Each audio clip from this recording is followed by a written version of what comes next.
कि दिल में आग लबों पे गुलाब रखते हैं, दिल में आग लबों पे गुलाब रखते हैं, ये रामपुर है जनाब, सब अपने चेहरे पे दोहरी नकाब रखते हैं। तो आजम खां के वोट वो नहीं है जो उनके साथ फोटो में साथ खड़े होते हैं, उनके वोट वो हैं जो उनके साथ तकलीफ में साथ खड़े होते हैं। रामपुर के अंदर अभी कोई मुकाबला ऐसा खास है नहीं, क्योंकि इलेक्शन जो है वो 80 और 20 का है।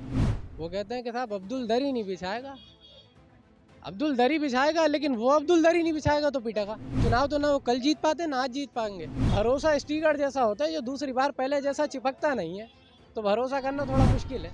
लोकसभा का जो उपचुनाव हुआ था अभी हाल में, उसमें आसिम राजा हार गए थे और उसकी शिकायत आजम खान साहब कर रहे हैं। इस चुनाव में क्या लगता है?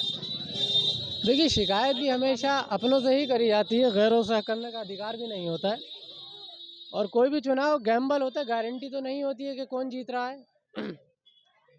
और जहाँ तक रही बात चुनाव की, तो रामपुर के अंदर अभी कोई मुकाबला ऐसा खास है नहीं, क्योंकि इलेक्शन जो है वो 80 और 20 का है। क्योंकि बीजेपी की तरफ जो है मुसलमान, बहुत से लोग ये कह रहे हैं कि मुसलमान जा रहे हैं, यकीनन मानते हैं। और वो ये भी कहते हैं कि बीजेपी में मुसलमान को सम्मान मिल रहा है। क्या सम्मान सिर्फ रामपुर की सीट से ही मिलेगा? क्या पूरे प्रदेश के चुनाव से नहीं मिलेगा? वो कहते हैं कि साहब अब्दुल दरी नहीं बिछाएगा, अब्दुल दरी बिछाएगा, लेकिन वो अब्दुल दरी नहीं बिछाएगा तो पिटेगा। अब्दुल दरी बिछाएगा। अगर सम्मान मिलने की बात होती तो हमारे रामपुर से पूर्व प्रत्याशी डॉक्टर तनवीर साहब 52,000 वोटों के मालिक थे, लेकिन ज्वालानगर में जब श्री योगी आदित्यनाथ तशरीफ लाए थे तो मंच पे उन्हें कुर्सी भी नहीं मिली थी, ये सम्मान मिला था। क्या सम्मान मिला था बताइए आप? किस सम्मान की बात करते हैं?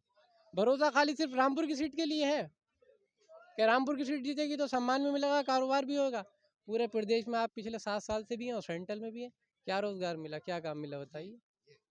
रामपुर शहर के अंदर बीजेपी ने कोई एक स्कूल खुलवाया है? कोई एक हॉस्पिटल खुलवाया है? कोई एक सड़क पे किसी पत्थर लगा हुआ है? बताइए आप मुझे, किस बेस पे चुनाव लड़ेंगे आप? अगर चुनाव लड़ना है तो पहले आपकी बेस तो मजबूत हो।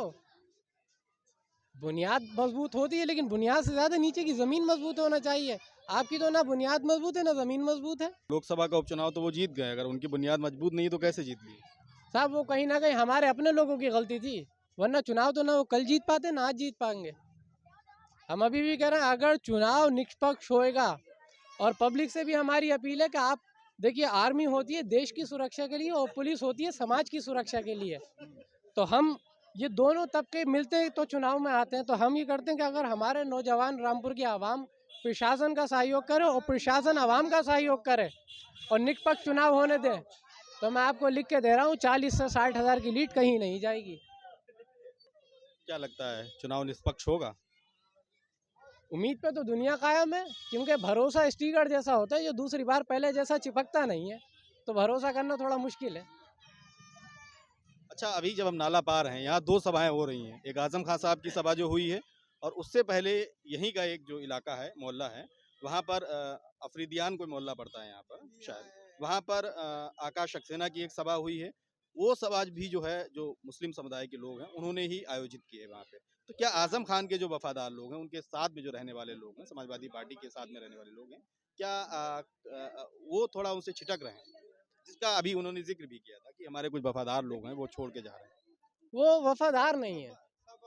मेरा मानना यह है कि अदाकार नहीं, वफादार होना ज़रूरी है। और जो लोग भी गए हैं, अगर वो 10 लोग गए तो उनके मिला के 50 वोट नहीं है, क्योंकि आजम खां के वोट वो नहीं है जो उनके साथ फोटो में साथ खड़े होते हैं, उनके वोट वो हैं जो उनके साथ तकलीफ में साथ खड़े होते हैं।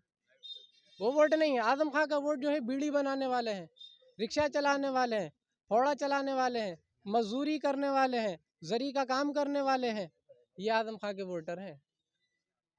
अब आप भले ही सभाएं देख रहे हैं कि मुस्लिम बीजेपी की तरफ बड़ी तादाद में आपको दिख रहा है, और पिछले इंटरव्यू में एक मीडिया वालों ने मुझसे सवाल किया था कि अब मुसलमान भरोसा कर पाएगा बीजेपी की तरफ, तो मैंने उनसे यही कहा था कि उस पर एक शेर याद आया था मुझे, मैंने उनसे शायद वो शेर कुछ इस तरीके से बोला था कि दिल में आग लबों पे गुलाब रखते हैं, दिल में आग लबों पे गुलाब रखते हैं, ये रामपुर है जनाब, सब अपने चेहरे पे दोहरी नकाब रखते हैं।